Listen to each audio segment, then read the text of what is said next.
Welcome to all my co-panelists and the participants attending the session. So Mashfiq, being one of the oldest private bank in UAE, has of course seen the peaks and troughs of the economic cycle.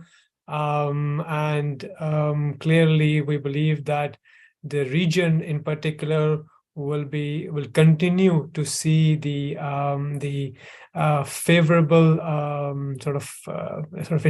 economic environment, and hence the construct of the economic activity, which is somewhat diversified away from the concentration that it had towards hydrocarbon, but hydrocarbon still plays a key component in its coffers.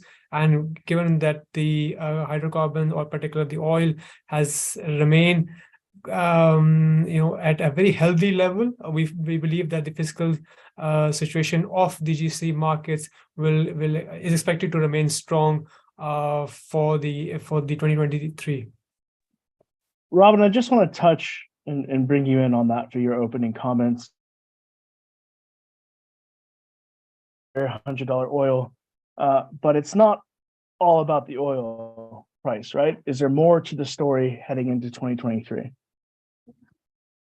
Yes, well, obviously the oil price is important, continues to be a driver, key driver, Brian. But there's a few other factors. One of the important ones, of course, is production.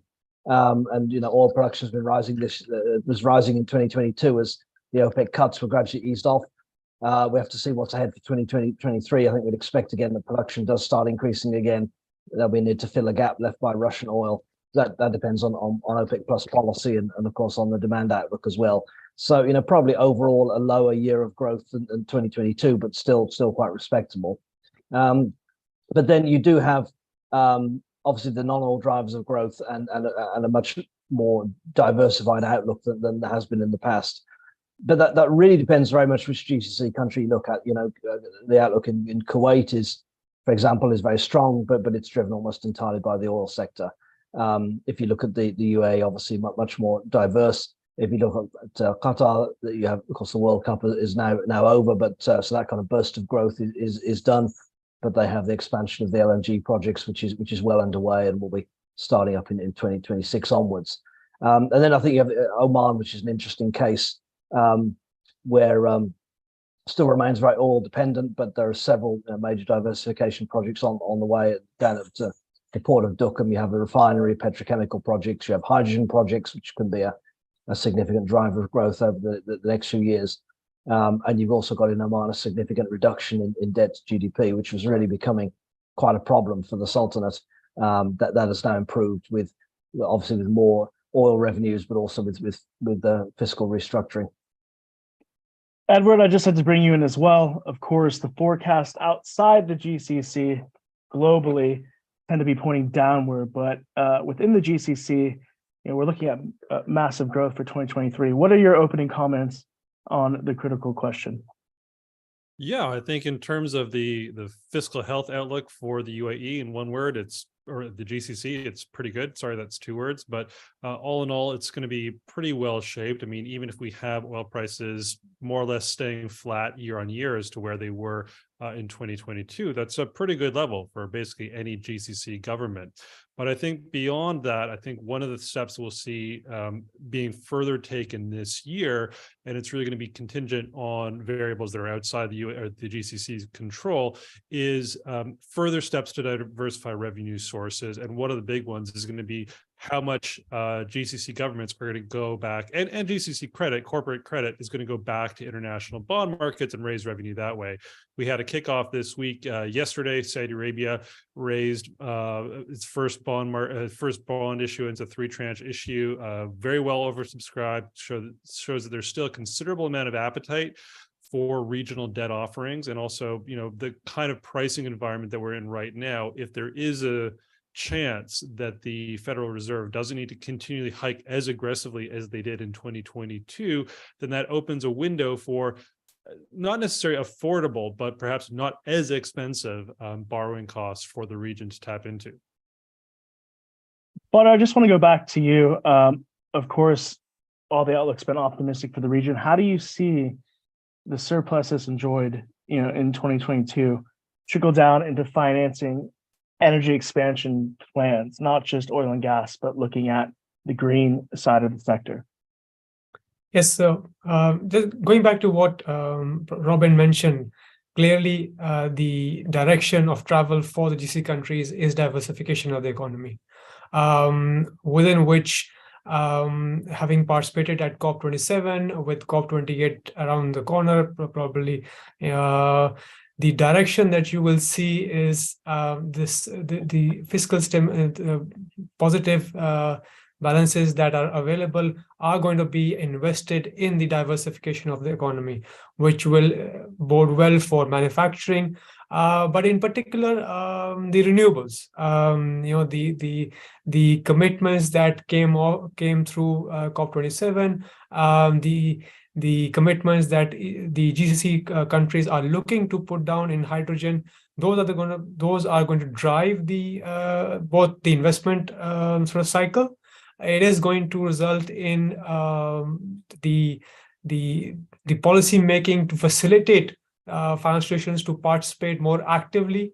Mind you, the GCC is actually leading in its commitments to its green gas objectives. And hence, you will see that diversification continue at an accelerated pace. Looking into 2023, but of course, there's massive opportunity, as you mentioned, leading into COP28, projects being launched, initiatives being implemented, something more tangible. From the private sector side of financing, what are you looking from a policy perspective for the environment in order to essentially create that incentive to really jump into things a little bit more?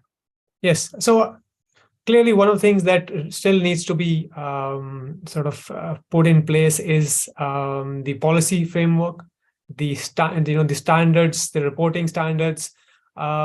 These need to still be ironed out. They have to be, in a way, fine-tuned for the region. The international best practices will be relied upon, but they will have to take into consideration the local nuances as well. So that sort of is the policy aspect of it. But from a financing point of view, I think the yardstick remains the same. There has to be two key considerations for financing to be made available. One is the proof of concept for any technology, for any venture, and I'm referring to the fact that significant investments and commitments are being directed towards hydrogen as the new energy source. So the proof of that concept is still required. And then, of course, the viability of the project.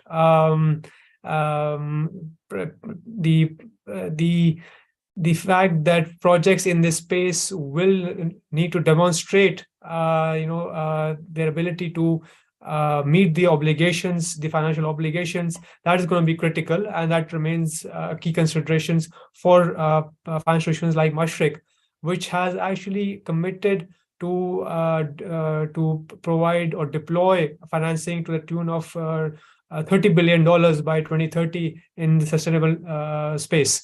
However, the challenge remains to identify the right targets, the right opportunities, which can justify the credit. Robin, I just want to bring you in as well, touching on a few points with that. Of course, in previous cycles with governments throughout the region, they've backed away from reforms when oil revenues have recovered, essentially. How do you see this cycle being different? Do you think that commitments are going to be doubled down on, or do you think they're going to change with high oil prices?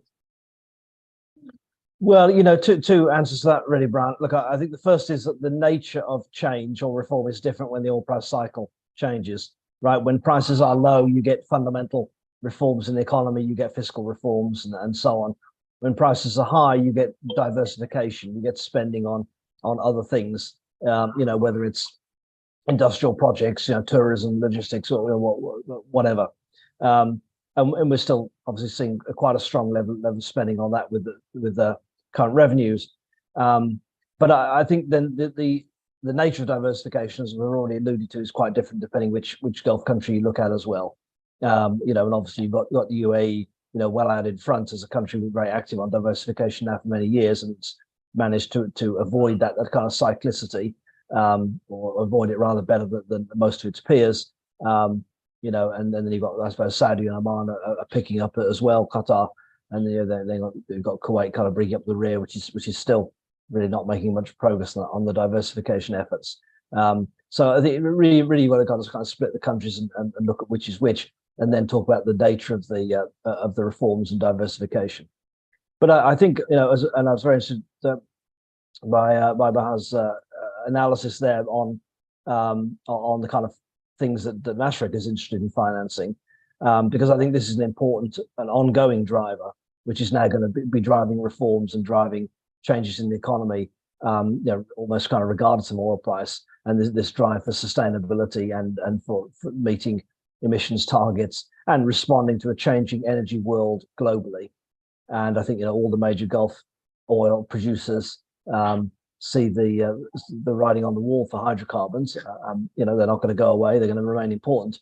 But there's going to be more and more pressure on their use, the pressure to make them cleaner, pressure for many countries to reduce consumption, particularly of oil, and you see that very much driving the strategies of ADNOC and Aramco, and Energy Development Oman as the holding company there, and Qatar Energy, right? So all those kind of four big Gulf companies are responding to these imperatives. What do you think are the biggest risks to slow down those headwinds, though, for 2023? ADNOC obviously has ambitious plans, same as Saudi Aramco. But what are the risks that you're looking out for and monitoring in that sense? Well, I think look, if we saw a collapse in energy prices, then inevitably there'd be a rethink of some of these more ambitious plans, and you would see that at the national oil company level. And we saw this in 2020. COVID came along, and that obviously hampered operations, but also prices fell, and a lot of these changes in the national, let's say, major investments by the national oil companies were slowed down, postponed by a year or two. That they're picking them up again.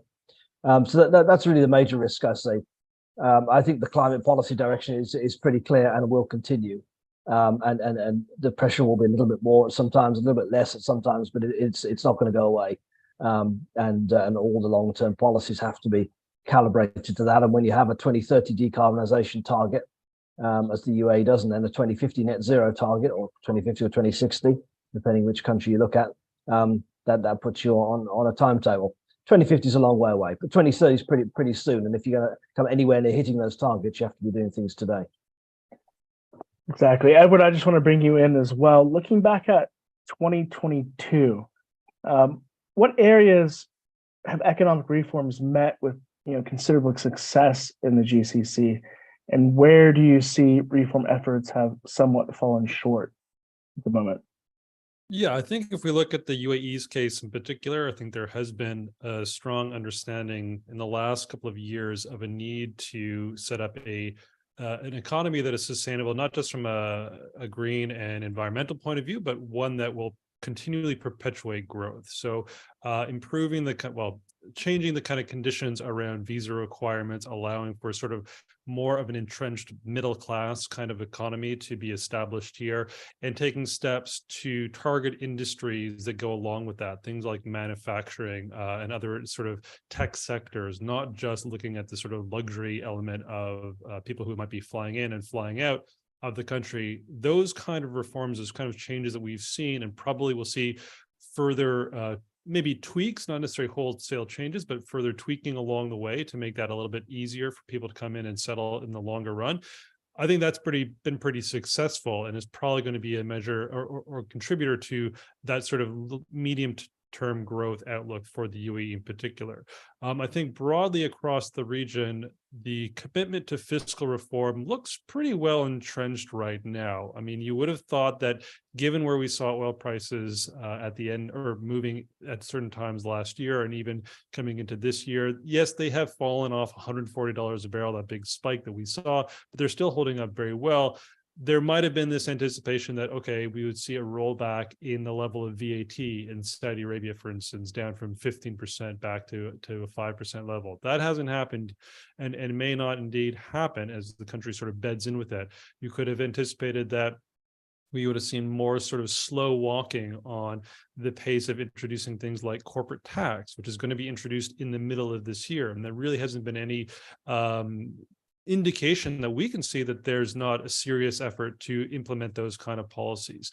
So I think in terms of the kind of the let's say socioeconomic sustainability of the country, those have been pretty successful reforms in the UAE. Saudi is taking steps as well to change the kind of perception, at least, of Saudi Arabia. The sort of generational growth that needs to be happening there has also been successful in terms of setting up that growth outlook. But also the fiscal reform, whether it's from the introduction of taxes that would have been hitherto or really impossible to think about a couple of years ago, to being sort of just part and parcel of the operation. I mean, most of the clients we talk about now, if they're internationally exposed, they're paying tax anyway. So it doesn't seem that different. They have systems set up to be able to deal with it. And the tax rates aren't that onerous at this point in the UAE or across the GCC for them to reconsider operations. So those kind of steps, I think, have been pretty positive. Could you have done more on the fiscal side?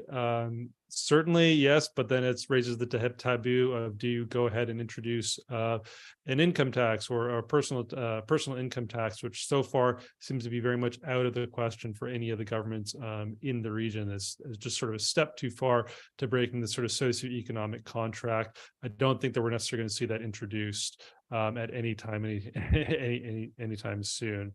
Other steps that could have, I think by and all, there's not too many other things that could have been done further at this point. I think it's a question of taking the reforms that are needed. And I mean, all these kind of issues around diversification, improving the fiscal balance sheets away from oil. These are generations old questions for GCC economies. It's taken the kind of shock of the COVID-19 pandemic in the last couple of years, and perhaps the changes in leadership as well, to really allow that to bed in and say that, hey, we do have a chance for a new start. The dynamics which Robin and Bader have mentioned around the longer term changes in the outlook for oil and gas production and exports means there is going to be a wholesale structural change to these economies coming, and they need to be meeting it with both feet running.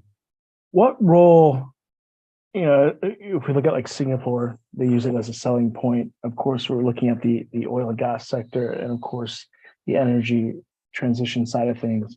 What role do you see transparency playing in 2023 in terms of the projects that are being invested in, and of course, drawing in further opportunities for the region? Yeah, I think this is one area that, if you want to talk about areas that need reform or areas that can do with improvement, that is probably one of them. Even in my job as a, kind of boring hats on economist, data transparency and getting reliable, accurate, up-to-date data, that remains a challenge across the GCC. So those kind of steps are probably an easy win that can be done, that can help to, I think, make the environment here very comfortable for international investors. We saw these big plans announced from Dubai in the past fortnight, and they are pretty explicit, saying we want to rely on international capital to be coming in and help support that financing. They're going to want to see some transparency about that, about those kind of projects on a long-term basis. They don't necessarily just want to see the sort of flashy glitz and glamour of a new hotel being opened in a desert in perhaps 20 years. They want to understand how the money is being moved around the country, how it's being financed or funneled into the government to be deployed into different sort of productive investments. I think that would be a big step in a long term to help really increase the investment attractiveness of the region. Do you think steps can be made in 2023 in the next 12 months? Of course, COP28 is coming up. I imagine all eyes are going to be on the region, so there's probably going to have to be some tangible turning of the dial in that space. Yeah, I think there's a risk. We have COP being held in an oil producing economy. There is going to probably a level of scrutiny, a level of cynicism internationally as well. What kind of a COP28 are we going to be getting? What kind of commitments from governments across the region will we be getting? There's already some issues about whether COP27 went far enough in terms of sort of pushing back against fossil fuels, or how they actually define fossil fuels. Will we get something similar this year? And I think it's a question that governments in the region need to be open and say, well, look, we have to address those questions pretty openly and understand that there is going to be this sort of level of disbelief in the Middle East for oil producing economies to be so committed as you might have had in previous UN summits. But I just want to bring you in as well, just building on that. How much do you see environmental considerations, continuing to drive increasing number of deals in the region? What do you see in terms of the allocation of governments in the region's budget towards energy transition projects, of course, leading into COP28? So I think I just like to sort of go back to what Edward mentioned, the fact that the investments and the direction of travel for the countries. One of the prime examples that he referred to is the Dubai announcement of D33.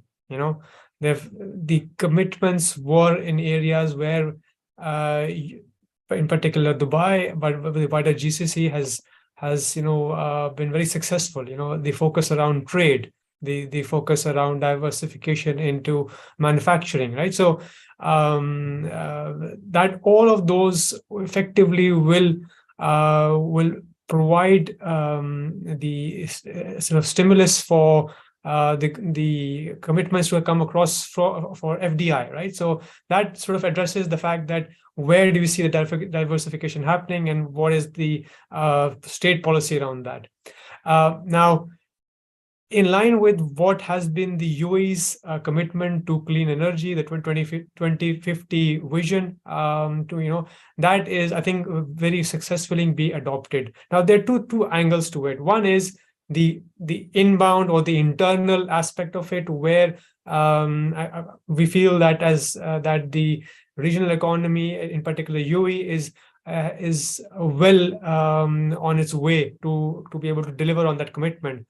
But more than that, what we are now seeing is that we have local champions, such as your Masdar, your Takas, right? In Saudi Arabia, you have Aqua. They are now venturing out to new frontiers, new markets, to be able to play their part both as technology, transference, capital deployment, and sort of being able to commit and demonstrate their commitments in this space. And we see that as the natural progression in how the region is going to commit towards sustainability, towards, and providing, and again, this effectively will become a hub for those sort of investments to happen going forward. In terms of investments, of course, Mashrek's been rolling out its ESG strategy, very active in the space over the past year. Are you seeing ESG credentials looking at 2023 now playing a critical role in accessing funds as well? We had the bourses across the region just announced, recently. I'll be a part of the exchanges as an option, so those companies who are listed can work with that. But do you think those ESG credentials will play a pivotal pillar for funds in 2023? Yes, I think that is the natural transition. We've already started seeing a lot of conversations and a lot of engagement and interaction with our corporate clients who are very keen to understand the processes, how those are conducted, and they are effectively sort of, all of them are very keen to establish their own ESG guidelines and policies, and we expect that in the next couple of years or 3 years it will become a key consideration for the flow of capital and for investment decision making as well. Robin, from your perspective, do you see ESG credentials playing an important role for the energy sector in the GCC for 2023? Are you seeing strides to meet those credentials happen, or do you think the focus is more on energy security and then figure out how to diversify? Well, I think I'll leave the financing side up to Badr's comments, which cover that very well. But I think in terms of, I mean, the ESG thing, I shy away from a bit as a compliance term. But if you mean the bigger theme of energy sustainability and low emissions, absolutely that is a very key driver. Again, it depends where you look. But if you look at ADNOC, for example, if you look at some of the other UAE state companies, Emirates Global Aluminium, for example, and others, sustainability is a key driver for them. I think you need to distinguish how much is internally driven versus how much is external. And that varies quite a bit between companies. So some of them are looking at the European market and they're saying there's an EU carbon border tax on its way. If we want to export to Europe, we're going to have low carbon products, right? That's the case that EGA or Emirates Steel find themselves in. If you look at ADNOC, the case is a bit more fuzzy, but you can still say, well, to be a low carbon producer in the long term is a competitive advantage. That's, I think, a bit different from perhaps being driven internally by needs to decarbonize within the UAE economy. There are obviously aspirations and targets within the UAE economy, but those are going to have to be supplemented with firm policies. For example, limits on carbon emissions or a carbon tax, or something that is actually giving a driver to all companies, not just a few kind of national champions to reduce emissions. And let's say, obviously ESG is a lot wider and broader than just emissions, but emissions is such a key part for these big energy intensive companies. It's really the one that I think will show where their budgets are.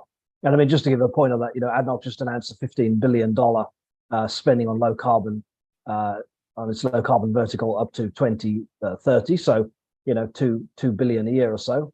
The company budget is, let's say, roughly 30 billion per year. So it's a sizable commitment, but it's a relatively small part of the overall commitment, most of which is going into the traditional oil, gas, petrochemical business.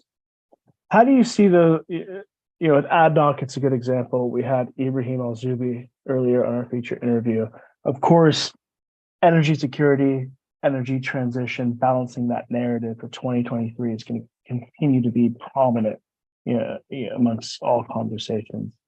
What do you see in terms of the NOCs in the region, balancing that narrative while still practically, increasing production at the same time? How do you see that playing out over the next year? I think that was a little bit easier argument to make in 22 because the focus had swung very much back to energy security. Now that the initial shock of the conflict in Ukraine has been absorbed, and now we're looking at longer term implications, and now the view is, okay, how do we guarantee energy security globally, but at the same time reduce emissions and hit our climate targets? And so that balancing act has just become a bit trickier again. I think that the message though is quite clear. Look, the world still requires a lot of oil and gas. There are ways to use oil and gas increasingly cleanly, carbon capture and storage, for example, and that is really ramping up. And even by 2050, the world will still use substantial amounts of oil and gas, even in net zero scenarios. Quite a few countries have seen declining production or will phase out oil and gas production entirely. Russia is going to very much diminish. I think we would expect over the next few years if these very strict sanctions remain in place. And so somebody has to fill the gap. And the natural candidate for that is the Gulf countries who have low carbon production, low cost on a very large scale. Unfortunately, 30 minutes goes by pretty fast. We have about a minute and a half left. Edward, I just want to bring you back in to start closing comments. Again, looking at 2023, what is your specific niche that you're monitoring that other people may not be aware of in terms of optimism and what to focus on? Yeah, hey, we are still pretty optimistic on the outlook for growth this year, and also the kind of positive direction for reforms, be they economic, be they on the energy sustainability front in the GCC. I think beyond the overall barometer of the oil price determining the pace of reform or the enthusiasm reform, remember, we're going into an environment where interest rates have never been this high. Well, not never, but haven't been this high for about a decade in the UAE. So how do corporates maintain an investment profile with IBOR rates at 4.5% or even higher, depending on their credit risk? So that is going to be an exogenous variable that is determined not really by conditions in the domestic economy, but by the international one as to how the pace of growth gets delivered this year. Badr, I'd like to bring you in for your closing comments. Yeah, so for Mashreq, I think where we see the most critical aspect is the time to execution. Every GCC country has its own initiative, its own objectives. Diversification, growth. Into a specific industry vertical. So key essence is how quickly it is executed, and for that you need policy making and you need sort of rollout of the initiatives. And Robin, we'll close out with you with your words of wisdom for 2023. What do you think is not on anyone's radar at the moment that they should be focusing on? Well, 2020 and 2022 have told us to expect surprises. I'm not going to try and predict exactly what the surprises are, but more to the response. Look, and I think the response is, whatever the surprises come, is to continue to work on the robustness and resilience of the Gulf economies, and diversification is a key part of that, but also to play on their natural advantages. Look, some advantages have opened up because of the events of the past two to 3 years. And I think the whole manufacturing sector and the chance to go into more energy-related manufacturing and to go down the value chain there, up the value chain is one that they are seeing and increasingly starting to seize. Well, thank you all for your time today. We really appreciate it and your insights. For those who are listening, feel free to follow our featured speakers on social media and, of course, GI throughout the day. We're moving into Europe and ending in the Americas later this evening. Badr Chowdhury, Mashreq Bank, thank you for your time. Robin Mills and Edward Bell, we appreciate you guys being on the panel. Thank you very much. Thank you. Thank you.